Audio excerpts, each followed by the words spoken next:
Well, cheers, I do, Buckaroos, and how the heck are you? So here's what I got, man. Let's talk about this for a second. What I have here is Battle Barleywine. And again, I got two well-known barley wines, and I'm not necessarily looking for, a winner. I'm not drinking these two to see which one's the best per se, but I am kind of curious about the differences. So what I have is the Old Backus barley wine from Free State Brewing. It is 10%. Let me show you that there. And I have the classic, the classic barley wine. The classic American barley wine, I should say, is the Bigfoot. The Old Backus is 10%. Now, I thought the Bigfoot was 10, but the Bigfoot's actually 9.6. And then now you can't see me at all, which is probably good for you anyway. Anyway, we don't want to see you, Tom.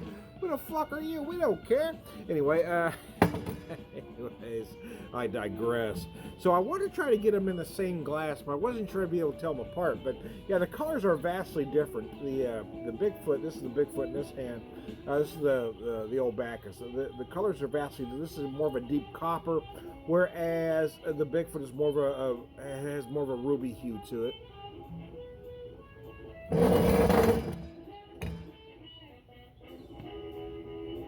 Now, I've had this Old Backus before. My issue with the Old Backus, this is my last out of the 4-pack.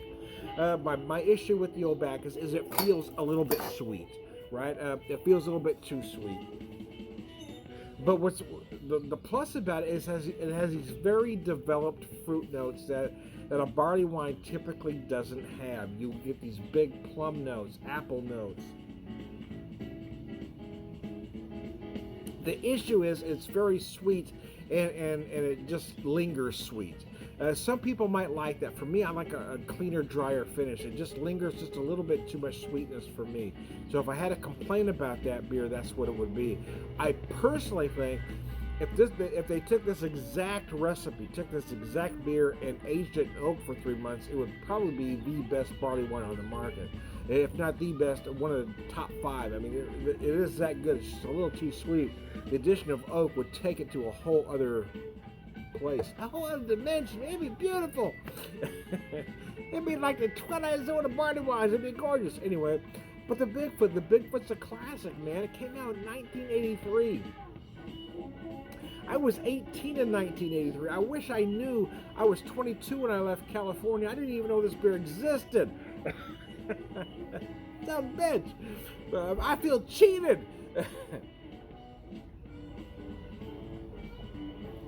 Bottom line, it's just a big beast of a beer. The difference is, even though they don't have the IBUs listed, the difference is the hoppage going on. The Bigfoot is hopped to high heaven. It's malty as all hell, but it doesn't have those fruit notes. You get those great big malty notes. You might get a hint of molasses, brown sugar. And then it's just hopped to high heaven, which cleans it up so you don't have that lingering sweetness. The Bigfoot is just a freaking classic. I don't know that there's a barley wine better than a non-barrel aged barley wine better than the Bigfoot. It's just a gorgeous beer, man. It's beautiful, man. You're beautiful. Don't ever change. But again, even though this one doesn't need it, hell, man. Everything's better in the barrel, baby. Anyway, I digress. Hope I just didn't swallow a bug, but I think I did. Anyway, I digress. I am Tom the Beer Whisperer, Beer Evangelist, prolific beer drinker, pervert wisdom, all around good guy. Cheers.